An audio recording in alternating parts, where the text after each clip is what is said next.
Bom dia. Ah, muito bom. O pessoal está animado.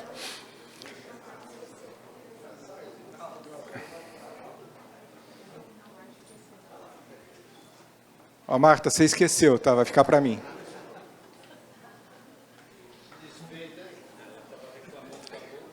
Muito bem, vamos lá. Esse painel tem um oferecimento da FUCAP Business School. Confiram aqui o vídeo institucional da FUCAP.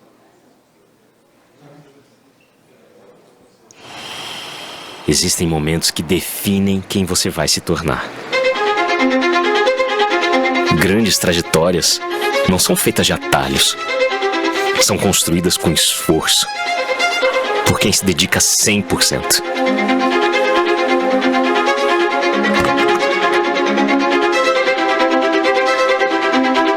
"25 anos formando mais do que profissionais. Formando líderes. O futuro chega para todos, mas apenas alguns têm coragem de ser protagonistas. E você, tá pronto para escrever o próximo capítulo? Ou vai esperar escreverem por você? FUCAP 25 anos, liderando o futuro dos negócios.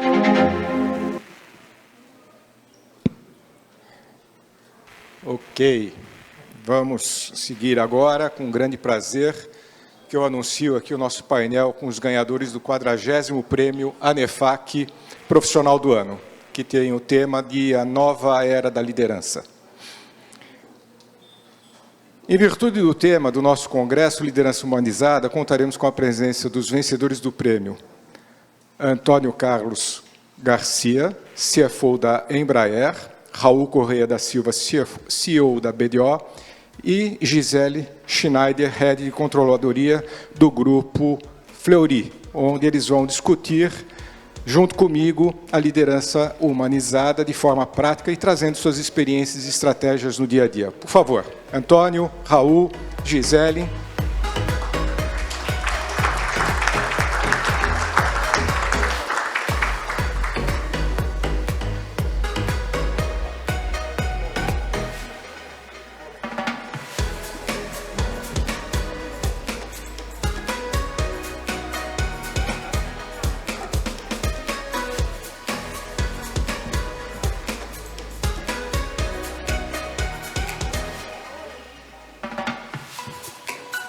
Também quero lembrar a todos aí que as perguntas podem ser feitas aí diretamente no nosso aplicativo.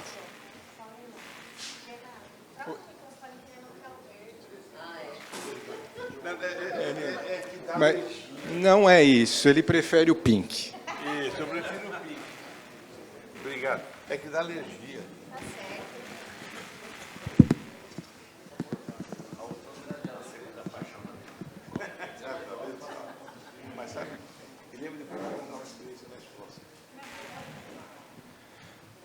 Muito bem, é um prazer estar aqui com vocês, para a gente poder bater esse papo aqui. O reloginho lá está zerado, tá? Depois vocês colocam aí para eu poder saber aí, controlar o tempo.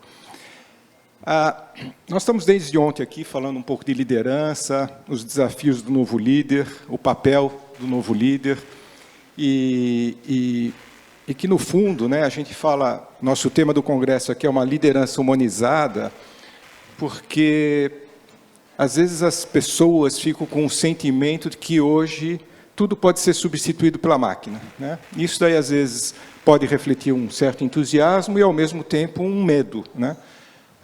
Eu ouço muito hoje profissionais discutindo: será que a minha profissão vai continuar existindo no futuro? Será que eu vou ser substituído por uma máquina? O que a máquina pode fazer? Qual é o papel da máquina? Qual é o papel do homem?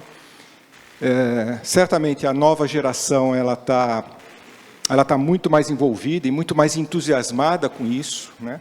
Eu acho que tem um aspecto também hoje nas empresas que são um desafio, que é o etarismo, né? Hoje é muito comum a gente encontrar na empresa 4 gerações trabalhando simultaneamente. Coisa que no passado não existia. E cada um tem seu papel muito bem definido, né? E essa nova geração ela é muito mais imediatista. E eu diria até um pouco mais superficial, porque hoje tudo tem a resposta aqui, né? Só que a nova geração, pelo fato de estar fazendo aí várias coisas simultaneamente, ela acaba não tendo paciência de se aprofundar. E talvez hoje, né, com a quantidade de assuntos que nós temos no dia a dia, talvez o nosso maior desafio é essa distração, né? Como é que a gente consegue manter o foco naquilo que realmente é relevante, né? Eu sempre costumava dizer o seguinte, né? Nós, como líderes, né, como C-Level, eu sempre utilizava aquela analogia lá daqueles pratinhos lá do pessoal de circo, né? Tem um monte de pratinho, a gente olha e fala assim, caramba, eu não vou conseguir controlar todos esses pratinhos aí, né? Então, como é que eu escolho qual pratinho eventualmente? Se cair, qual que eu deixo cair, né? E tudo isso daqui é um processo de escolha, porque a própria estratégia é um processo de escolha, né? Quando a gente faz um planejamento estratégico, nós estamos fazendo escolhas, né? Então, tudo isso não deixa de ser um processo de escolhas. Então, Raul, queria começar com você com uma pergunta bem simples, né? Qual é o time que ganhou o Mundial em 1951? Em 1951 não houve disputa de título mundial. O título mundial começou a ser disputado pela FIFA no ano de 2000. Antes disso, nós temos intercontinentais, mas com certeza isso não ocorreu em 51. Mas, aproveitando a deixa, nos dias de hoje, se joga no Google, se consegue tudo, né? Então, esse é o grande problema que você falou. Porque muito acesso que nós temos hoje, né? E a questão de foco, e a gente deve sentir isso nas nossas empresas. Cada vez mais nós estamos com profissionais que hoje estão em burnout, ou em casa o filho que não pode não ir tão bem na escola por causa de foco, porque é tudo muito rápido. Hoje não tem um aprofundamento. Quando você vê a história, quando você vê tum no celular ou no iPad, eu acho que esse é o grande risco que a gente tem. A inteligência artificial, ao mesmo tempo que ela nos ajuda sobremaneira, se você não souber fazer pergunta adequada e se você não dominar o assunto, sai coisa errada. E esse é um dos grandes riscos que a gente vive no time de hoje mesmo. Até poder falar que é campeão mundial, entendeu? Em 51. Mas esse é o grande ponto, porque é tudo muito rápido. Se você reparar, principalmente as crianças, os jovens, eles têm, cada hora eles vão passando, porque tem a resposta, mas não foca. Eu acho que esse é talvez um grande desafio que a gente tenha. No dia de hoje vai direto ao que você está falando o foco. Gente, nós nunca tivemos nas nossas empresas tantos profissionais precisando de auxílio médico. Nós temos, inclusive, na nossa empresa, nós temos um programa exclusivo que chama de Unicamente, que é o trabalho com o nosso pessoal de apoio, porque é muita questão de burnout, é muita exposição por falta de foco e a pessoa ela acaba se perdendo um pouco. Nunca tivemos tanto esse problema. Eu acho que essa questão do foco aí talvez é um dos maiores desafios de todos os profissionais, né? Não é só da nova geração, né? Porque nós somos bombardeados, né? Essa é a verdade. Eu me lembro muito bem, quando a gente fica mais velho tem muita história, né? Então, eu me lembro muito bem quando, no início do e-mail, né? Era engraçado, né? Porque as máquinas elas nem ficavam ligadas direto à rede, então eu chegava no escritório, ligava, via lá se tinha 2, 3 e-mails, tal, a gente respondia, desligava aquele negócio, depois do almoço ligava de novo, era assim que funcionava. De repente, a máquina ficava ligada todo o dia inteiro e você recebendo e-mail. E aí, como tudo pode piorar, inventaram o WhatsApp, né? E agora as pessoas mandam um WhatsApp e aí, quer dizer, mandam um e-mail e te mandam um WhatsApp para falar que mandou um e-mail, não é isso? Quer dizer, então, ó, te mandei um e-mail, dá uma olhada lá. Então, assim, você é bombardeado o tempo todo, né? Eu só compreender um pouquinho mais até. Às vezes, eu preciso mandar um WhatsApp para o Genaro. Só que na hora que eu vou pegar o WhatsApp, entrou um outro. E daí eu vou respondendo o outro e esqueço de mandar o WhatsApp do Genaro. É isso aí. Isso acontece conosco diariamente, com todos nós. Mas, enfim, Gisele, conta para mim aí, voltando a essa questão, eu lembro também que, quando eu comecei a trabalhar, né, a gente fazia tudo na mão, né? Tinha aqueles formulários que eu adorava, 14 colunas, né? A gente fazia na mão, calculava tudo na mão, aí conferia, soma na vertical, na horizontal e tudo mais, né? Aí vieram as planilhas, né? E aí o pessoal se apaixona pelas planilhas. E era muito interessante que daí a nova geração da época, né, ficava apaixonada, muito bom, aquela molecada fazendo planilha e tudo mais, né, e aí trazia um trabalho assim, e a gente pegava lá para fazer alguns testes lá e falava assim, tem um problema? Não, não tem, foi feito pela planilha, né? E eu sempre falava o seguinte, né, a teste de sanidade, né, você fazia lá meia dúzia de continhas, você falava, não sei onde é que está o erro, mas tem erro, né?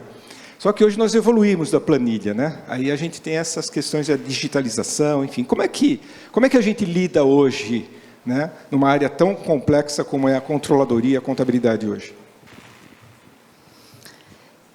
Genaro, acho que tem algumas coisas que não mudaram, né?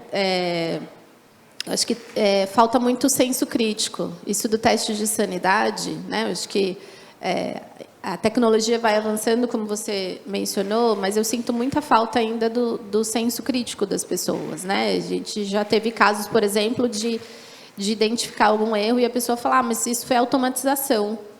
Poxa, foi a automatização que falhou, é um problema da automatização, né? Então, nós precisamos ainda trabalhar muito a questão do senso crítico nos nossos profissionais para que eles possam, de fato, usar a tecnologia a favor deles. Se a gente ficar só dependendo da tecnologia, né, esperando boas respostas, talvez a gente não tenha boas respostas e não, com certeza, com a profundidade que a gente espera. Na contabilidade não é diferente, né? É uma área, assim como toda a área financeira, onde o limite do erro, né, ele é muito difícil a gente aceitar o erro, né? Eu não, com certeza não posso e não vou apresentar uma demonstração financeira com um número incorreto, né? Ainda que a gente trabalhe muito do ponto de vista de humanização do ambiente de trabalho, né, onde o erro ele pode ser permitido. Então, existe um nível de pressão ainda maior, então, eu acredito muito em trabalhar o senso crítico para que a gente possa usar a tecnologia a nosso favor. Agora, acho que tem uma questão também que nem todas as empresas estão no mesmo nível tecnológico, né? A gente, claro, trabalha com questões de inteligência artificial, mas a gente ainda trabalha com Excel básico mesmo, né? Com conferência, onde eu mesmo, quando eu vou revisar uma DF, eu gosto de imprimir a DF, eu gosto de fazer conferências, né? Ainda estou num modo onde isso para mim é importante, é onde eu consigo de fato ali olhar os números. Então, nós precisamos trabalhar com esse ambiente, né? Com esse range onde ainda tenho questões impressas e eu estou trabalhando com inteligência artificial. Então, um time misto, né, que tenha conhecimento nos dois modelos, acho que é o mais importante para que a gente consiga avançar nesse ambiente tecnológico. Uhum. Legal. Antônio, eu mencionei ontem aqui, na abertura, que saiu uma entrevista com o professor Damodaran, que é o papa do Valuation, né? E ele falou o seguinte, a inteligência artificial vai ser muito mais custo do que benefício para as empresas, né? Obviamente, qualquer tipo de análise nesse sentido vai ter que passar pela área de finanças, né? Conta um pouco para a gente aí, como é que está a experiência de vocês, como é que vocês estão lidando com isso, como é que vocês mensuram hoje os benefícios que a digitalização e a inteligência artificial está trazendo para a empresa? Bom, eu sempre sou um pouco cético, né? Acho que tem muito modismo também. Eu lembro, se vocês se recordarem, há uns 3, 4 anos atrás, falaram lá do tal do blockchain. Né? O blockchain vai acabar com a função de contador. Não sei se alguém ouviu isso, mas eu ouvi, depois de uma palestra. É muito pelo contrário, a gente criou um grupo de account excellence que tem um doutor, 3 mestres de contabilidade e mais alguns especialistas. Aliás, a gente chama as meninas superpoderosas. Por quê? O transacional resolve, mas o senso crítico continua no profissional. Então, como é que a gente está fazendo? Primeiro a gente separou os mundos na empresa para ter acesso a essas tecnologias. Então, a primeira coisa, governança. Não adianta você colocar qualquer AI, blockchain, qualquer coisa dentro da companhia sem governança, né? Uma empresa que nem a Embraer recebe milhões de ataques cibernéticos por mês. Então, a primeira coisa que a gente separou foi uma governança específica e criou um ambiente separado. Depois usar chat GPT, AI, e socializar dentro da companhia isso. A gente está usando desde o desenvolvimento de produto, então, reuso de AI, quando você tem uma peça, você quer desenvolver uma nova, antes demorava uma semana, hoje demora 1 hora. E aí vem um estagiário novo, entra, olha, esse controle interno que você fazia 1 semana, eu fiz aqui uma macro aqui usando o Copilot, agora você faz 100%, não faz mais amostragem, em 2 horas. Então, assim, a gente tenta, num ambiente controlado, dar ao pessoal acesso a isso, né? A gente tem cálculo, sim, a gente consegue calcular os ganhos, e o recado é muito simples, né? O transacional vai ficar mais fácil, vamos usar o cérebro agora para pensar para o melhor da empresa. O que a gente precisa são os cérebros, não os braços, que foi o que eu me conheci na carreira. Aliás, tem que ler a DF, senão o auditor não acha que você não leu, ele tem que marcar lá que leu a DF. A gente é obrigado a fazer isso pela auditoria ainda, tá? Acredite se quiser. Mas assim, a gente faz estudo de caso e tem uma sala lá dentro, aliás, em São José dos Campos, viu? Você que é joseense, tem uma sala lá de digital onde você vê todos os cases com o retorno e esforço calculado de cada uma dessas aplicações. Lógico, é um negócio que está começando ainda, né? Mas eu acho que não substitui o talento humano, não. Talvez o que o Damodara está falando o gerar custo talvez seja o uso desordenado dessas coisas. Eu acho que se usar de forma eficiente gera valor, mas não substitui quem está por trás da máquina. Essa é a minha opinião, pode ser que daqui a algum tempo seja diferente, mas valoriza todo mundo que está nessa sala aqui e nos nossos times todos, né, gente? O pessoal faz um trabalho muito mais qualificado do que fazia antes. Agora, não vai fazer uma consulta para o IASB usando AI, porque eles também não vão saber responder. Então, tem que trabalhar um pouco, tem que fazer os membros direitinho, né? E o AI não faz isso. Então, eu acho que ainda a gente está descobrindo as coisas. O que a gente tem gastado muito tempo, talvez as pessoas achem que você tem, a gente chama as lojas de apps na Embraer, tem todos esses aplicativos lá. Mas a base é importante, senão você não consegue dar escalabilidade na companhia. O que a gente tem feito agora é trabalhar no lago, ali nos data lakes, para tornar o mais harmônico possível em cloud, e aí para poder escalar. Então, é isso que a gente tem feito, porque senão o efeito é pequeno. Se você tem uma database harmonizada, a escalabilidade é que te dá o ganho. Se for só para usar por usar, você não tem um efeito tão grande. Isso a gente já está se preparando para isso também. A gente resolveu, vamos começar a treinar aqui, mas vamos mudar a arquitetura aqui embaixo para poder ter um efeito maior. E lógico que tem, eu não tenho dúvida. Mas acho que o uso desordenado talvez gere mais custo do que solução para uma companhia. Eu queria pegar um pouco esse gancho aqui, queria ouvir um pouco dos três. Porque hoje, quando se fala assim, olha, você pode usar aí ChatGPT, enfim, tem uma infinidade, agora tem o DeepSeek e tudo mais, né? Mas coisas que você coloca lá no ChatGPT, ele está, vamos dizer, ele está aprendendo com a tua informação, ele te dá uma resposta, está aprendendo e joga lá, né? Quer dizer, então a tua informação, você acaba não tendo mais controle sobre essa informação que foi colocada lá. Como é que vocês estão lidando com isso nas empresas? Quer dizer, porque tem um monte de coisas que são confidenciais e que não poderiam, vamos dizer, se correr o risco de isso daí ser, digamos, vazado numa empresa, né? Vocês hoje já têm aí essa preocupação? Tem algum tipo de procedimento? Como é que está sendo lidado isso no dia a dia? Mas com você aqui, Raul. Esse é um bom trabalho diário, na verdade, porque primeiro nós temos todo o treinamento em relação à equipe sobre o que é ChatGPT, né? Copilot e tudo essa parte que nós temos. Já tem dando um treinamento para a pessoa até para saber usar, né? Então nós temos na Universidade do BDO, nós temos treinamento sobre isso. E procuramos ter o máximo de controle em relação à informação, para ela fugir, de não ter nada que fique uma coisa registrada e que possa te complicar. Mas esse é um trabalho diário e hercúleo, gente. Isso aí para nós, para você ter uma ideia, nós temos 4 pessoas full-time envolvidas com isso. Porque o grande receio, veja, nós somos certificadores, nós damos opinião, né? A minha empresa de auditoria, ela dá opinião.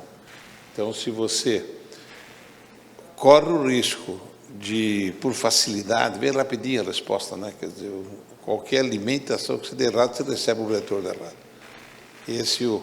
Nós temos hoje, além de ter equipe, além de procurar formar o pessoal e ter isso, nós temos revisão das respostas, era gasto o dobro de tempo, né? Porque daí nós temos hoje revisão das respostas do ChatGPT, junto com a equipe técnica, que é para ver se faz sentido. Alguém deu exemplo, acho que foi ela que deu exemplo de planilha. Não, eu bato os olhos, sei que a planilha está errada. Então, falou, bato os olhos, então, porque aí você precisa ter a sensibilidade de quem tem experiência. Não sei se em empresas maiores como vocês dois, como é que vocês estão dominando isso internamente lá? O desafio mesmo no Fleury, de como as pessoas, de fato, podem utilizar sem colocar dados sensíveis, né? No nosso caso, uma empresa de saúde, nós trabalhamos com muitos dados sensíveis. Então, nós temos uma ferramenta homologada, que é o Copilot, mas cada um tem provavelmente ChatGPT e outras inteligências artificiais que utilizam no dia a dia.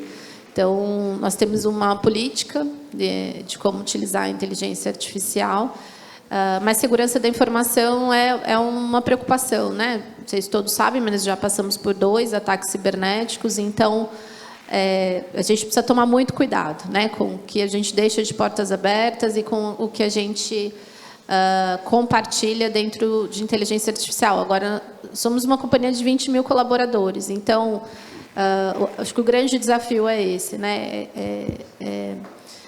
Cuidar para que todos tenham esse senso de responsabilidade na hora de fazer, de fato, enfim, as perguntas, as consultas e utilizarem a inteligência artificial da melhor forma. Nós estamos trabalhando nisso, né? Não temos ainda uma bala de prata de como resolver, mas a gente tem trabalhado isso, com políticas e com essa conscientização de como utilizar.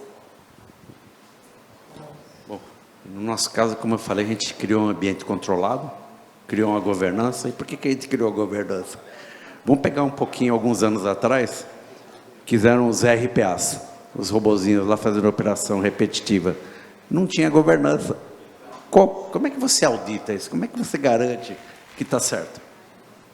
Então a gente voltou para trás um pouco, fez toda uma governança para os RPAs, e aí quando chegou o ChatGPT, o AI, a gente já estava preparado, a gente só liberou para a turma usar a partir do momento que o ambiente estava controlado. E com todas as defesas possíveis. Senão vaza, não tem jeito. Nem acesso a computador os funcionários têm. Tem que passar pelo ambiente controlado nosso, para não vazar dados da Embraer. Até porque a gente foi invadido em 2020, e hoje a Embraer ela tem, em relação às despesas aeroespaciais, o maior grau de cibersegurança das maiores empresas. Melhor que a Boeing, que a Airbus, que as empresas de defesa americanas. Não quer dizer que não vai ter ataque, e a gente se preveniu por causa disso, que é uma porta aberta. Então, é ambiente controlado mesmo. E uma coisa que a gente está fazendo também para usar a tecnologia, para que o Damodaran não tenha razão, cada área, inclusive em contabilidade, financeiro, taxas, a gente está colocando engenheiros de dados para trabalhar no time agora. Para poder ajudar a turma a aprender a viver e trabalhar de novo. Isso tem trazido resultado. Talvez a gente vai contradizer o que ele está falando um pouco. Tem dado muito resultado, gente. Não precisa ser contador, trabalha lá com o time e ajuda a turma a criar. Isso a gente tem feito também. Queria voltar agora um pouco no nosso tema central aqui, né? A liderança humanizada, né? Em tempos digitais. Quer dizer, e a pergunta também é aberta para os três. Quando a gente fala em liderança humanizada em tempos digitais, essa liderança hoje ela é diferente daquilo que era no passado? E quais são as diferenças? Ontem a gente, ouvindo a palestra do Dr. Trost, né, e ele falava o seguinte, olha, nós temos que ter uma escuta ativa, nós temos que prestar atenção nas pessoas, enfim. Então, a dúvida é a seguinte, né, como é que a gente garante isso, né, porque, e aí ele citou a questão do burnout, né, E o contraponto do burnout numa empresa eu chamo de country club, né? Quer dizer, é a festa, né? Quer dizer, todo mundo é brother, todo mundo é amigo, tá certo? Quer dizer, como é que a gente calibra isso e fica no caminho do meio, tá certo? De maneira a nem criar um clima de burnout e nem ser um country club. E como é que a gente, vamos dizer, insere isso dentro de um contexto, principalmente para os mais jovens, né? E motivar essa geração mais jovem, que tem uma cabeça muito diferente daquela geração aí de 20 anos atrás. A gente cai direto na participação, né? Eu acho que você falou, não, hoje todo mundo é brother, quase todo mundo é brother, porque nós estamos lidando, a coisa ela não é tão vertical como era antigamente. O líder de hoje, ele tem que muito mais aprender a ouvir do que precisava no passado. Porque o jovem hoje, de uma forma ou outra, ele está trazendo uma série de novidades tecnológicas, que ele tem uma facilidade maior para acesso para isso, mas você tem a experiência de análise da condução. Não dá para ser todo mundo é brother, porque já se fala muito que democracia é bom, mas não tem que mandar, né?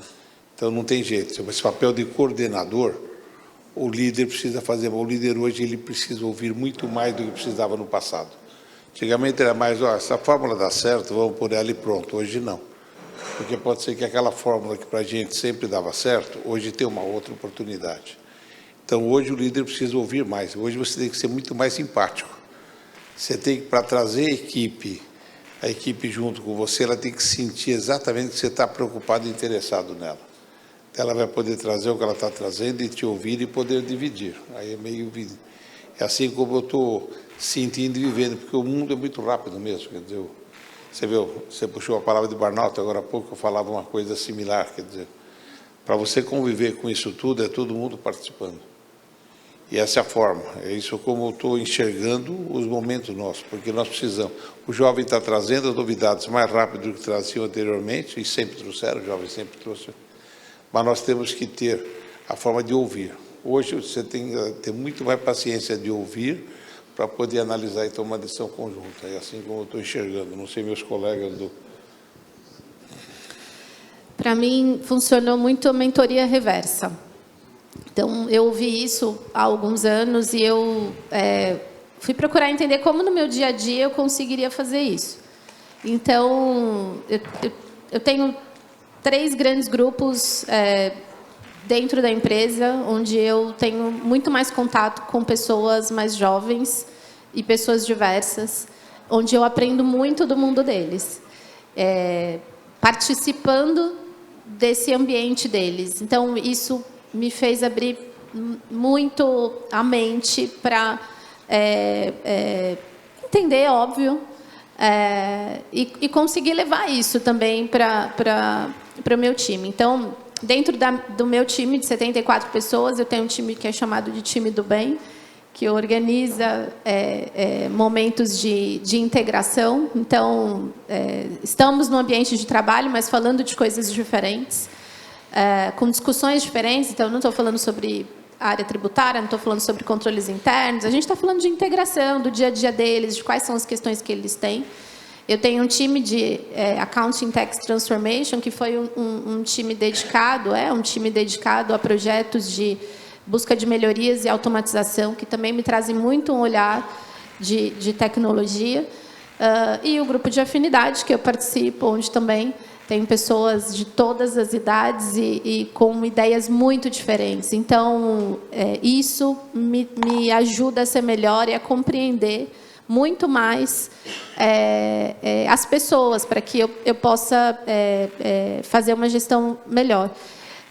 E acho que a liderança ela é diferente, porque as pessoas já não têm todas as dúvidas que elas tinham antes. Hoje elas já conseguem tirar outras dúvidas, já têm muitas respostas que elas encontram por si só.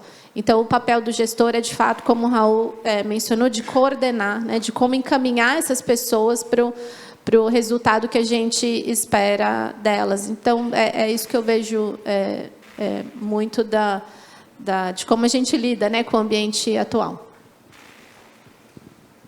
Eu vou por outra linha um pouco. Eu acho que os meus liderados, eles entregam muito mais do que entregavam antigamente. Uma das lideranças de competências que a gente aprecia dentro da companhia é o tal do mental care. Mas começa contigo, né? Se você não der o exemplo, como é que você vai dar exemplo para os outros? Na nossa geração, você vai saber disso, a gente trabalha até sem fim, né? Enquanto tiver trabalho, a gente está trabalhando. Mas hoje já não dá mais, porque se você não dá o exemplo, como é que você vai ajudar o seu time? Eu hoje me sinto responsável por balancear a carga do meu time. Ouvi-los, tem que ouvir mais, mas entender também tudo que ele está fazendo, como é que a proposta de trabalho tem a ver com a tua vida também. Você não separa. Parece que as pessoas têm mais problemas do que tinham antigamente. Tá? E aparece mais isso. Então a gente tem um diálogo muito franco, aberto, eu ouço mais do que falo, e tento balancear para cada um, porque todos eles querem crescer, né? Não pode dar isso aqui que eu faço. Acho que esse balanço tem que estar na gente um pouco para que eles funcionem melhor. Porque se não é fácil, você vai passando atividade, passando responsabilidade sem fim. E aí depois você paga o preço lá na frente. Então, hoje eu olho muito mais para mim, com os meus diretos, e peço a mesma coisa com os outros níveis, para que a gente tenha um ambiente de trabalho saudável, porque tem que ser bom.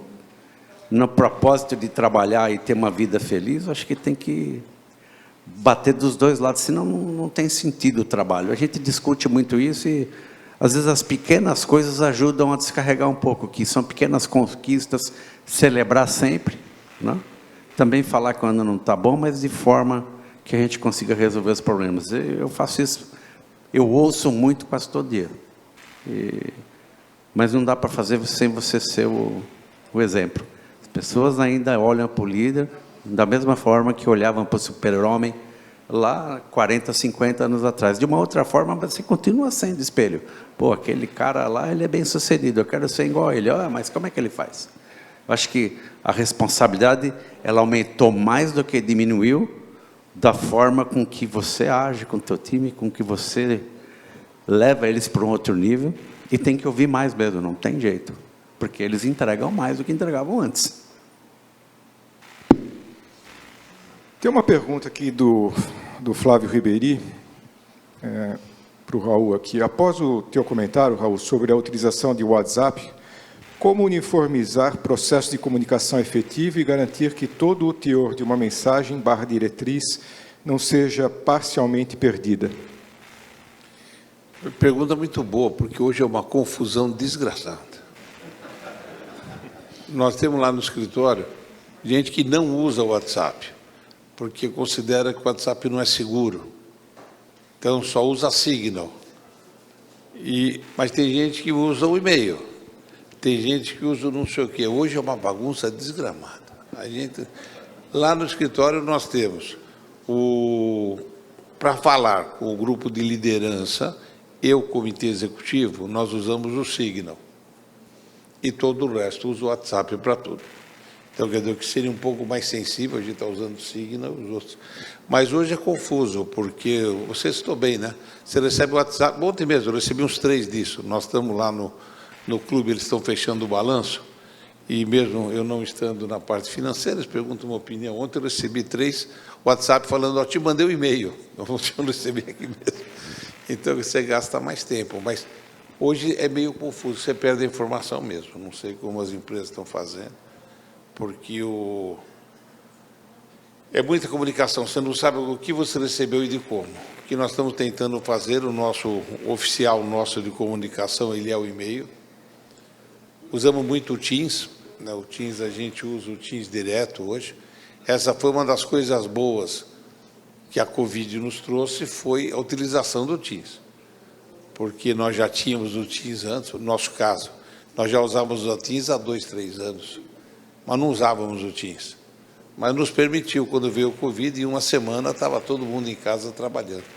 Hoje o Teams ele faz parte nós ganhamos muito tempo com o Teams.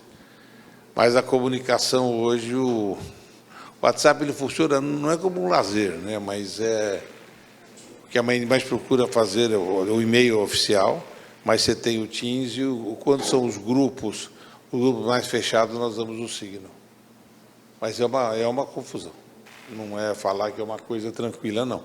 Ontem mesmo o advogado me pediu, sabe um e-mail que você mandou para tal pessoa em 21 de dezembro, você pode me encaminhar? Ontem à tarde. Daí eu fiquei procurando, eu não tinha mandado esse e-mail, daí tinha ido por WhatsApp. Daí eu achei por WhatsApp e encaminhei o WhatsApp para eles. Mas esse é o mundo, mas nós vamos acabar achando a ferramenta. Mas para nós continua sendo oficial, continua sendo e-mail. Segundo lugar é o Teams. Tudo que a gente faz, nós estamos fazendo via Teams, porque o Teams ele é muito prático, né? O que é o mais seguro, o mais confidencial da empresa, como eu falei, a liderança, o comitê executivo e os grupos de trabalho é o Signal. E o dia a dia ele é o WhatsApp. Não sei se foi essa a sua pergunta, mas Foi. eu não te respondi, eu falei uma confusão só, né? Não te ajudei aí. Mas... Não. Foi a pergunta aqui do Ribeirinho. Mas vocês querem complementar aí, Antônio e Gisele? Querem fazer o... A gente usa o mesmo modelo e, de fato, tem bastante confusão, né? De será que isso está no Teams ou será que isso está no WhatsApp? Acho que as agendas semanais com o time ou presencial ou no modelo híbrido é o que depois, de alguma forma, alinha tudo isso, porque a comunicação, independente do modelo dela, se é WhatsApp ou por e-mail, ela não é a mesma coisa do que a gente está no olho, né? Então, essas agendas semanais, elas ajudam a gente a convergir tudo aquilo que foi discutido, pelo menos na última semana. Bom, vou contar. Talvez eu vou ser um pouquinho mais longo para explicar o porquê. Quando você tem um litígio de qualquer magnitude, a gente teve com a Boeing, né? A primeira coisa que eu penso que os advogados pedem é para ler o computador e o celular de todo mundo, todos os executivos. Então, dependendo do que você usa, você está criando prova para um processo desses. E foi o que aconteceu com a gente. A gente conseguiu, pelo menos, o diálogo com o conselho vai via Board Vantage, que é bem protegido, não é externo. Então, isso a gente conseguiu lacrar um pouco. Nos meus colegas ainda continua o WhatsApp. E a gente tem cada vez mais, que nem tu falou, exportado um pouco para o Teams, porque também está sob nosso controle. A gente tenta não colocar informações confidenciais no WhatsApp, mas isso a gente já parou há um bom tempo. Mas não adianta, né? É a forma mais rápida de você acordar o cara, olha, ali aqui, te mandei o e-mail, né? E até porque a gente usa isso para a nossa vida particular, por isso que ele é atrativo, né? Mas a gente consegue um retorno mais rápido. Mas a gente tem conversado, não tem solução ainda, mas pelo menos na questão do relacionamento com o conselho, já está de formação privilegiada, num ambiente separado. Tem uma pergunta fácil aqui do Roberto Vertamati. Ixi, eu apertei alguma coisa aqui, sumiu a pergunta. Deixa eu ver aqui.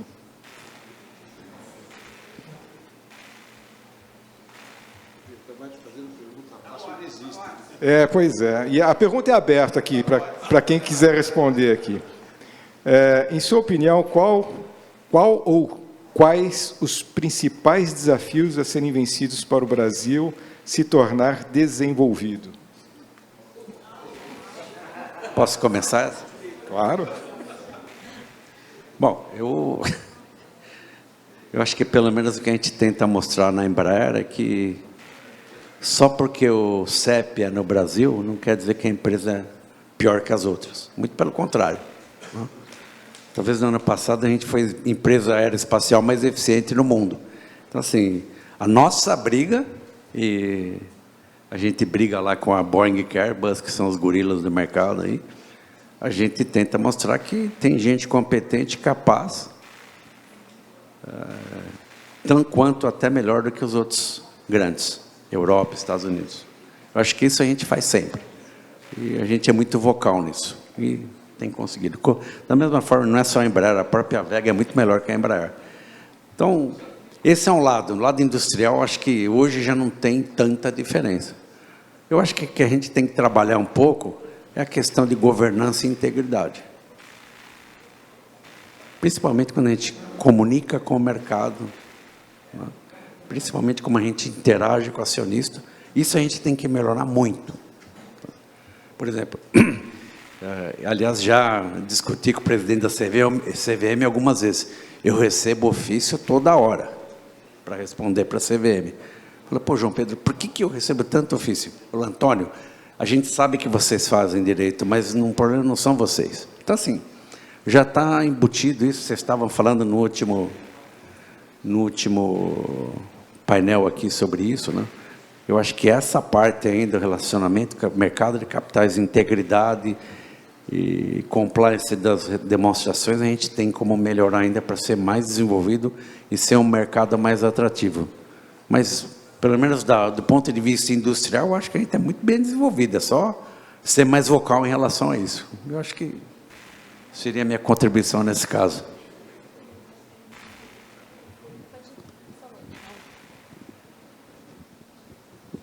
Olha, eu concordo muito com ele, porque a gente tem essa mania, primeiro, de achar que nós somos mais coitadinhos. A gente vai que nem a calçada. Complexo de vira-lata? Varra a sua calçada, se todo mundo varrer igual, você chega lá, né? Então, acho que essa colocação está correta. Não é porque a gente fala português que nós somos diferentes, nós somos menores, tá? Eu fui durante alguns anos, eu fui o presidente latino-americano da nossa rede de auditoria. E meu maior trabalho que eu digo com os colegas era falar para eles, todo mundo é igual, só que eles falam inglês, vocês falam espanhol, mas fala, não tenha receio. Quer dizer, eu acho que isso é fundamental a gente pegar e ir atrás. Agora, sendo bem prático, você consegue ter credibilidade se você passar credibilidade. Eu acho que quando você tem a integridade, a comunicação, o teu compliance, se as empresas, se os países não fizerem esse papel, não funciona. E se as pessoas não confiarem em você, não acreditarem em você, não adianta aí ser tão vocal. Quer dizer, você precisa mostrar o que é. Quer dizer, mostrar, olha, eu tenho meu compliance, eu tenho minha integridade. É dividir mesmo. A gente falava ainda há pouco, né, há poucos minutos, de que a própria liderança hoje ela é mais horizontal, nós temos mais que ouvir a nossa equipe, que eles trazem coisas novas. O mercado é igual. Com toda essa velocidade, quando se falava antigamente que mentira tem perna curta, hoje é mais rápida ainda, é mais curta ainda. O caminho para você ter credibilidade é a transparência, é o compliance, é a ética, é a integridade. Alguém ontem comentou comigo, nossa, vocês lançaram um livro só de ética. É isso aí mesmo. A gente precisa fazer isso, quer dizer, transparência. Quando as pessoas acreditam em você, a coisa vai para frente, porque todos somos iguais, então o ser humano, ele acerta e ele erra. Mas o importante é, ele errou, mas ele vai até o correto. Eu acho que se as empresas passarem isso, o mercado acredita em você, você pode até errar, que isso vai ser perdoado porque sabe que você vai atrás da melhor solução. Acredito dessa forma como eu enxergo, não sei a opinião de vocês. Eu talvez tenha que, na pessoa física, eu acredito muito que nós somos responsáveis. Então, a gente não pode deixar só que as empresas façam o papel delas, né? Quando a gente está falando, por exemplo, de uma discussão ESG, o quão ESG nós somos, né? O quanto nós, de fato, estamos no dia a dia fazendo as nossas ações relacionadas às questões ambientais, sociais e de governança nessa linha de ética. E falando como empresa, né? O Fleury é uma empresa que vai completar 100 anos. Então, uma empresa lucrativa, que já passou por várias fases, mas que tem na excelência sua base, né? Então, e nos valores muito fortes. Então, eu acredito nisso. Eu acho que é isso que faz com que a gente avance, né? Continuar no nosso propósito como Grupo Fleury. Acho que é essa continuidade no propósito que faz com que a gente alcance e seja comparável, enfim, com outras empresas do exterior. Mas, de novo, acredito muito no papel que a gente pode fazer. Eu acho que as nossas ações refletem nas empresas onde nós trabalhamos, como contadores, e na discussão da reforma tributária, por exemplo, né? Então, como nós precisamos ser éticos, né? Buscar o melhor modelo tributário, óbvio, mas com ética, né? Fleury, por exemplo, tem um relatório de transparência fiscal. E claro que existe ali uma questão, né? O estratégico e a transparência, tudo aquilo que a gente pode e deve divulgar para ser transparente vis-à-vis questões estratégicas que todas as empresas têm. Mas é uma das coisas que para a gente faz sentido. Na linha do G de governança, né? Não são todas as empresas que fizeram esse relatório, mas a gente acredita bastante que é assim, que é dando transparência, mostrando o que efetivamente a gente faz, que a gente está no caminho certo. Eu não tenho aqui uma solução para o Brasil, mas acredito que, né, precisamos cada um fazer o nosso papel para que as nossas companhias, né, que são a soma dos nossos esforços, possam também transmitir isso e assim sucessivamente. Muito bem. Tem uma outra pergunta aqui do Fará, interessante. À medida que a inteligência artificial avança, há um risco de uma dependência excessiva da tecnologia. Essa dependência pode resultar em perdas de habilidades humanas críticas e na incapacidade de responder a situações imprevistas. Como a liderança pode responder a esse risco?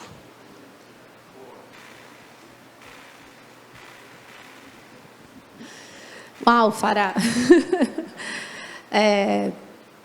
Quando a gente estava pensando aqui nesse tema da liderança humanizada em tempos digitais, estava pensando justamente em habilidades que ainda precisam ser trabalhadas, né? Habilidades de comunicação, de negociação, né? Hoje o mundo digital ele faz com que a comunicação é muito mais fácil você escrever coisas boas e ruins, né, para as outras pessoas no mundo digital. Todo mundo fica muito corajoso, né? Quando a gente está de frente com as outras pessoas, essa habilidade eu tenho notado que ela tem se perdido. Mais recentemente, eu tenho conversado muito com times sobre essas questões. Como a gente trabalha os outros soft skills, né? Como a gente, de fato, conversa mais, estuda mais. Eu acredito muito que a gente precisa estudar.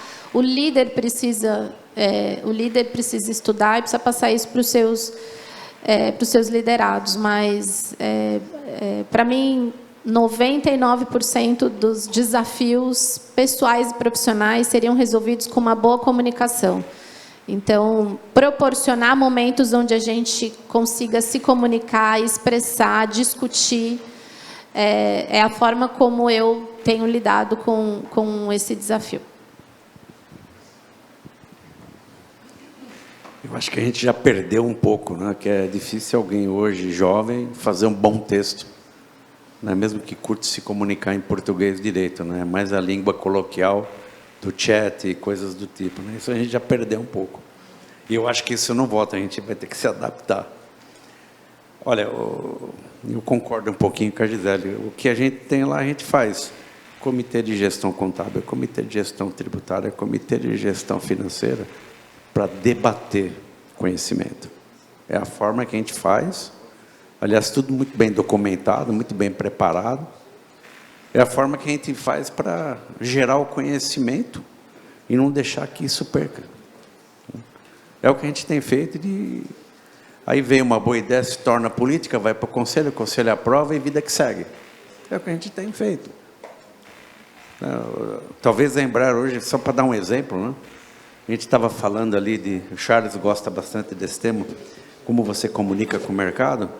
A gente, no Comitê de Gestão Financeira, a gente chegou à conclusão que precisava de uma política de non-gap measures. O que você pode ajustar quando você comunica com o mercado? A gente sugeriu, fez uma política com 2 itens de exclusão só, e para mudar aquilo tem que pedir autorização do Conselho. Acho que nenhuma empresa tem isso. E os números são, inclusive, auditados. Assim, eu acho que tem que gerar conhecimento para você ter vantagem competitiva. E aí a gente não se perde. Acho que os fóruns de discussão técnica, eu acho que compensam um pouco esse receio de perda mesmo, de profundidade, às vezes, e de coisas conceituais. Só complementando por concordar com o que vocês estão falando. Quer dizer, nós temos, o problema dos comitês é que o comitê parece trabalho em grupo na escola, né? Então, o que a gente procura evitar para não ser um trabalho em grupo? É exatamente o que nós estamos ouvindo. Nós não aceitamos reuniões do nosso comitê, nós temos vários comitês com o objetivo de você ter as informações, ter o pensamento, ter isso tudo, mas não existe Teams para fazer reunião de comitê. Nossas reuniões de comitê são presenciais. Ah, mas eu não posso, puta azar, esse mês você não participa, mas é no presencial que a gente tem feito, porque a troca é acreditar que nós temos que estar juntos. Estar junto, você instiga o próximo, você tem ideias. Se nós tivéssemos, por exemplo, este seminário, se ele também tivesse passando pela internet, quem tivesse ido pela internet teria o olhar desviado para o WhatsApp, teria o olhar desviado para um barulho da rua. Então, o que nós temos feito dentro dos comitês, de forma de buscando preservação, é estarmos próximos mesmo, porque daí você vem as ideias, elas são discutidas, são aprovadas, e para mudar uma decisão feita, tem que voltar para a rediscussão. Acho que é uma forma de proteção, porque cada vez fica mais difícil pela própria velocidade com que o mundo e os dados acontecem.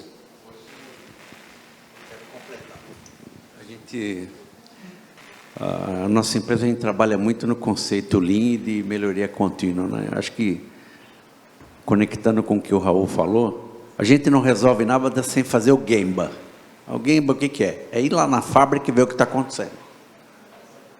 E aí não dá para fazer via Teams, né? Aí tem que estar lá, com o pé lá na fábrica, olhando.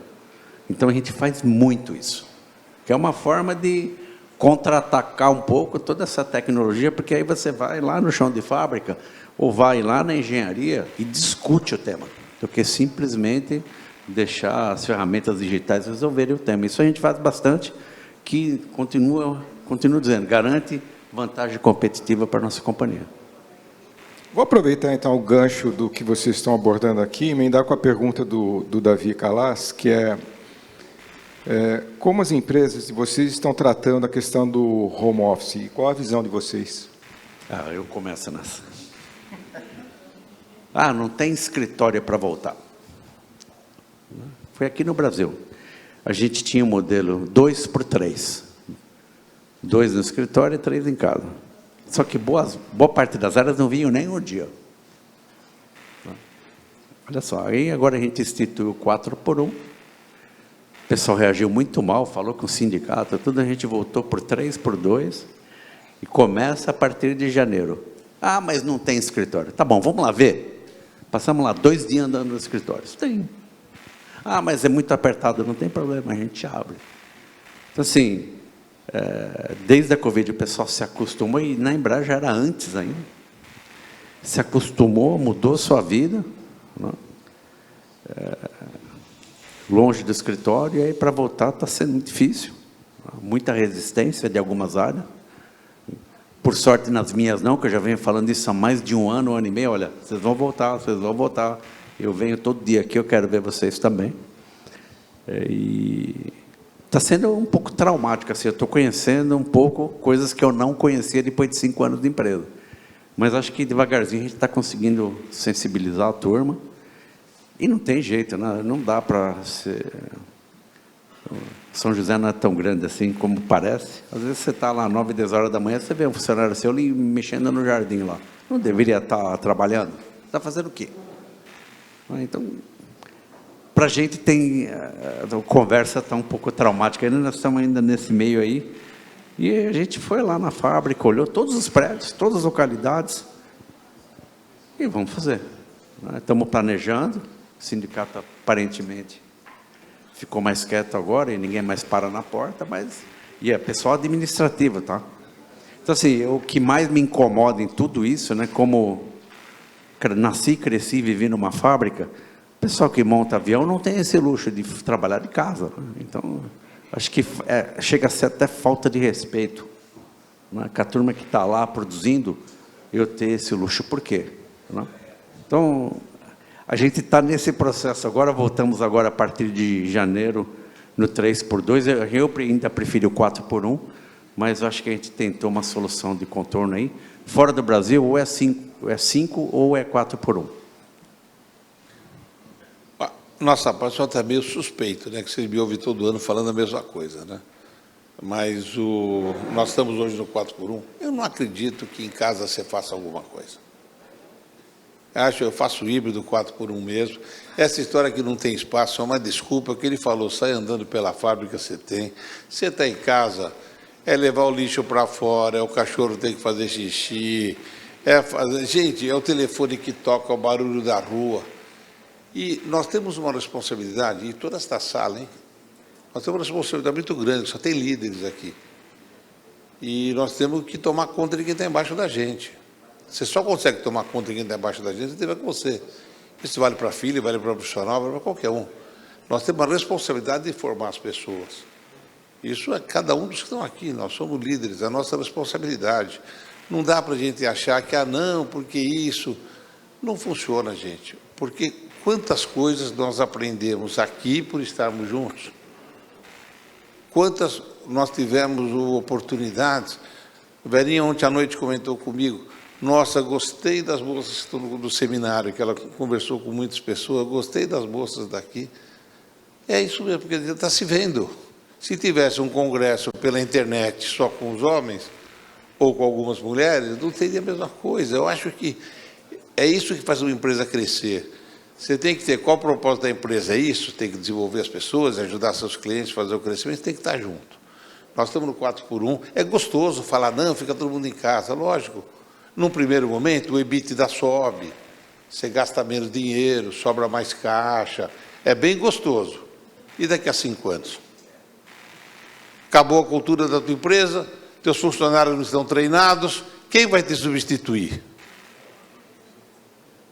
Quem é o sênior que vai querer ensinar um assistente que não sabe nada na distância? Como é que eu vou desenvolver equipe? Gente, eu falei ontem para vocês aqui, Deus põe a gente aqui com uma missão maior do que a gente possa imaginar, não é ganhar dinheiro para cuidar da família, não. Os menininhos que a gente foi buscar na faculdade, eles têm que crescer. Eu estou aqui com 3 exemplos de pessoas que trabalharam comigo, fora os que continuam. Porque, gente, é isso mesmo, a gente treinando, se desenvolvendo e crescendo. É isso que nós temos que fazer. Eu não acredito nisso. Eu pego o microfone e vou atrás, já em congresso. A própria Nefag já deve ter falado isso no começo, todo mundo foi muito criticado por isso. Mas nós temos que estar juntos. É isso que a gente faz desenvolver. E é isso que faz o país desenvolver. E voltamos à pergunta do país ser forte. Porque é transparência, é ir atrás, é você dar um feedback de verdade, é você ouvir a sua equipe. Nós estávamos falando da equipe cada vez mais das sugestões, cada vez mais o líder tem que ouvir. E é isso que nós temos que fazer. Nós estamos no 4x1, mas também o mundo não é cor-de-rosa, né? O mundo é branco, é preto, é muito de cor, né? Tem até verde, né? Então, gente, não tem... Olha o que aconteceu comigo, né? Final do ano, estou lá bonitinho, estou com a Verinha na praia, fazendo o planejamento 2025. Fui lá, escrevi na minha folhinha esse negócio todo, eu não sei usar Excel. E eu sou o cara que, quando saiu o TK 85, comprei um com VisiCalc, com gravador, com tudo, mas eu não sei fazer Excel. Daí eu fiz tudo bonitinho, pá. Daí eu cheguei e falei, legal, agora eu preciso que alguém pegue tudo que eu fiz e me põe isso no planilha de Excel. Daí liguei para a pessoa que supostamente estaria no nosso escritório. Ah, não está aqui. Não, mas quem pode me ajudar? Ah, não, esses aí, né, que juntou agora férias, final de ano, né, não está aqui. Daí eu fui para o outro, quando eu vi não tinha ninguém, só tinha gente que nem sabia o que era Excel no escritório, né, então foi um rebuliço, né. A gente tenta, mas nem sempre você consegue, eu só vou conseguir minha planilha de Excel depois de 2 dias. Mas faz parte, mas hoje nós controlamos, através de BI, nós estamos controlando a presença de todos. Mas é isso, gente, eu acredito da gente estar junto, é a nossa responsabilidade. Não acredito no 5-0, eu acredito no 4-1, porque esse um dia, ele nos ajuda muito. Porque aquele relatório que você tem que terminar, é aquela proposta que você tem que fazer, independente do ramo, é onde você precisa fazer uma pesquisa e que no escritório você não consegue ter isso. Nosso mesmo no escritório, imagine, quanto mais você está no topo da pirâmide, é mais gente que, de uma forma ou outra, apesar da solidão, é mais gente que quer falar com você. Então, comigo chegava no escritório, eu tomava café com o Rodrigo e com o Mauro, que estão os dois aqui presentes. Mas daí ele saía, 8h30 chegava um, 9h30 chegava outro, 10 horas, eu não trabalhava. Então, nós instituímos hoje, por exemplo, é das 8 às 8h30 café da manhã, com quem quiser. Com a velhinha todo dia falando para mim, nossa, você é peão mesmo, já está saindo, né? Mas todo dia, das 8 às 8h30, nós estamos lá, porque é lá que a gente decide a companhia, é conversando, não é compulsório, nós somos muitos sócios, né? Mas são os que estão lá. De lá, a reunião do comitê executivo acaba validando o que a gente decide no café da manhã. Nós temos ao redor de 15, 18 pessoas nesse café da manhã e vai trocando, as pessoas vão trocando. E é o caminho, gente, é trocando. Eu acredito no híbrido e nós vamos seguir com ele. Felizmente não tivemos o 3-2. O que nós temos são outras mudanças, quando o pessoal fala, trabalha muito. Por exemplo, na nossa companhia, 6 horas da tarde, 6h02 para ser mais exato, desligam todos os computadores, até o nível de supervisão. Só fica aberto gerente e diretores. Então, 6 horas da tarde, acabou a brincadeira. Só vai ligar de novo às 8 da manhã. E, ao mesmo tempo, nós temos programa com academias. Era de Gimpass, mudou o nome agora, não sei. Oi? Valdano? Mudamos, então nós temos isso para quê? Para dar condição, você estava falando de qualidade de vida, você falou agora há pouco qualidade de vida. Então nós procuramos isso, ter um trabalho árduo das 8 às 6, mas depois dando condição. Nós mais antigos aqui devem falar, nossa, eu sou da época que os professores não nos reprovavam, não. Eles trocavam as nossas provas porque nós tínhamos que fazer trabalho, viagem a trabalho. Hoje não, hoje nós liberamos todo mundo 6 horas da tarde, está todo mundo indo para casa, vai para a ginástica, vai para a faculdade, vai namorar, vai no cinema, que é uma forma da gente ter até as 8 da manhã. E daí seguimos. Tá? Mas eu acredito, não acredito em home office. A companhia tem 3 modelos diferentes, tem o presencial, então as unidades de atendimento, óbvio, funcionam no presencial. Mas no administrativo a gente consegue ter pelo menos os 3 modelos, né? Então tem gente que está 100% em casa, tem alguns que têm um modelo híbrido e outros, por exemplo, o time de faturamento que precisa ir no modelo presencial. Em finanças, o modelo híbrido tem funcionado bastante. A gente não tem uma política estabelecida, cada gestor define qual é o melhor modelo. No meu time, o modelo é 2 vezes por semana no escritório. Eu acredito que tem funcionado bastante. Enfim, não tem espaço. No nosso caso, não tem espaço, né? Os espaços que a gente tem estão sendo ocupados por áreas técnicas, porque a nossa operação continua aumentando. Mas eu acredito no híbrido. Como a empresa não está com uma política única, eu, por exemplo, tenho muitas reuniões online. Não faz sentido eu ir para o escritório para fazer uma reunião a cada 30 minutos online. Então, por exemplo, esse é um dia que eu opto por ficar em casa e eu também dou essa liberdade para o meu time. Então, enfim, a gente tem funcionado bem, mas eu gosto mais das interações presenciais. Eu acho que é onde a gente consegue ver se os times estão bem, se não estão bem, né? Qual que é a atuação de cada um. Acredito muito que essas interações... acredito muito que o seu crescimento não é só da sua relação com os resultados que você entrega para o seu chefe, né? Acredito muito que os seus pares também fazem parte do seu crescimento e por isso que eu acredito muito que essas interações presenciais fazem a diferença para a gente como profissional. Eu compartilho, eu acho assim, acho que a pandemia, né, talvez tenha trazido para nós um subproduto positivo, que foi realmente a possibilidade de se fazer reuniões virtuais. Eu lembro de um caso aí, onde eu peguei um avião no sábado à noite para ir para Paris. Cheguei no domingo à tarde lá, por conta do fuso. Eu tinha uma reunião com um cliente importante, que a gente estava discutindo a renovação de um contrato. Ele pediu uma reunião presencial. Fiz a reunião na segunda-feira e voltei na segunda-feira à noite com a mesma tripulação, né? A aeromoça, quando me viu, ela falou, o senhor está voltando já? Enfim. Mas naquela época era inadmissível falar ou sugerir, não, vamos fazer uma reunião virtual, né? Então, eu acho que isso trouxe, sim, benefício. Mas, por outro lado, eu particularmente não acredito que a gente forme uma cultura forte com as pessoas distantes, né? Eu acho que o contato humano é insubstituível, né? E, principalmente os mais jovens, eles precisam dessa proximidade, porque eu acho que quando nós estamos falando aqui, o nosso tema aqui, que é liderança, eu, particularmente, eu acho que tem dois aspectos que eu acho fundamentais de um líder, né? O líder ele tem que liderar pelo exemplo. O exemplo não é só na sua postura numa reunião. O exemplo é o jeito. Eu sempre falo o seguinte, né? Quando a gente chega na empresa, muitas vezes você não olha, você não consegue ver todas as pessoas que estão te observando, mas está todo mundo te observando. A forma como você chega, como você cumprimenta as pessoas, como você cumprimenta a faxineira, como você cumprimenta, enfim. Então, esse é o primeiro, né? É o exemplo. E o segundo é o educador, né? O líder educador. Que eu acho que isso também, dentro daquilo que você falou, né? Nós temos responsabilidade de desenvolver as pessoas. E a gente não desenvolve as pessoas só com treinamento formal, né? Então, assim, isto, vamos dizer, essa proximidade, esse contato com as pessoas, eu acho que é insubstituível. Ela trouxe, sim, benefícios, concordo. Muitas vezes, uma reunião com uma pauta muito bem definida, ela é mais produtiva fazer pelo Teams, né? Mas assuntos específicos, né? Eu acho que o resto... Então, eu compartilho. Eu acho que um sistema 4x1 ele funciona muito bem, mas a maior parte do tempo tem que ter lá junto, porque muitas vezes você consegue ajudar uma pessoa no cafezinho, enfim, sem precisar necessariamente de uma reunião formal, né?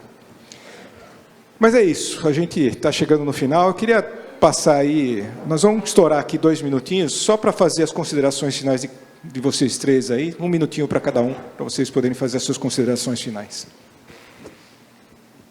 Primeiro, muito bom poder dividir isso, né? Quer dizer, a gente poder ouvir as experiências. Aprendi uma boa hoje com meu amigo aqui, que ele falou que quando ele vai nas filiais, a primeira coisa que ele faz é discutir os valores que estão sendo aplicados por lá e como é que a matriz pode fazer para ajudar. Já guardei isso aí, nossas próximas reuniões sempre terão discussão de valores, no entanto, porque essa troca, é isso que ele faz. Eu estou muito satisfeito de estar aqui com vocês e compartilhando. Quando nós estamos entre iguais, fica tudo mais fácil da gente pegar, ouvir, entender, ver as perguntas que nós tivemos. E obrigado pelo convite. Prazer estar com vocês. Prazer estar aqui com vocês. Eu acho que é pensar sempre que a tecnologia, de fato, está a nosso favor, mas a gente não esquecer o quanto a gente pode inspirar as outras pessoas e talvez não seja pela tecnologia, né? E reforçar o quão eu acredito na comunicação. Acho que a comunicação, os alinhamentos, elas resolvem a maior parte dos problemas, mas uma comunicação assertiva, efetiva, enfim, acho que reduz o tempo de todo mundo, seja pelo Teams ou seja no presencial, isso que eu acredito. Bom, primeiro agradecer a paciência de vocês por terem ouvido as coisas que eu falei aqui, e aliás, a Nefac me deu um prazer enorme, né? O primeiro auditor que eu conheci na vida está sentado ali. Adelino, obrigado, muito legal te ver, né? Eu acho que não. Mas quando a gente é jovem, né, a gente, quando vai falar com o auditor, se borra de medo, né? Tá aí. Foi a primeira que eu conheci na vida profissional. E eu acho que a gente não cria líder em casa, né? Tem que criar na empresa. Mas acho que para finalizar aqui, a gente fala muito de liderança humanizada, né? Eu acho que simplicidade e humildade não faz mal ao líder nenhum. Que é os valores que eu cultuo para a minha casa e para o meu trabalho também. É isso. Obrigado. Maravilha. Bom, Raul, Gisele, Antônio, muitíssimo obrigado. Acho que esse painel aqui foi rico. Acho que a gente teria assunto aqui para ficar o resto do dia. Tem algumas perguntas que não foram respondidas, mas a gente vai continuar interagindo aqui no café, enfim, aí aqui durante o dia, e poderá ser conversado diretamente, né? Eu quero agora convidar o Everson Messi, CFO da FUCAP, Franci Pacheco, coordenadora de negócios do Valor Econômico, e Sérgio Medeiros, gerente executivo da Suzano, e Edna Perestello, gerente de comunicação do Ronaldo Martins, advogados, para entregar a lembrança aqui para vocês.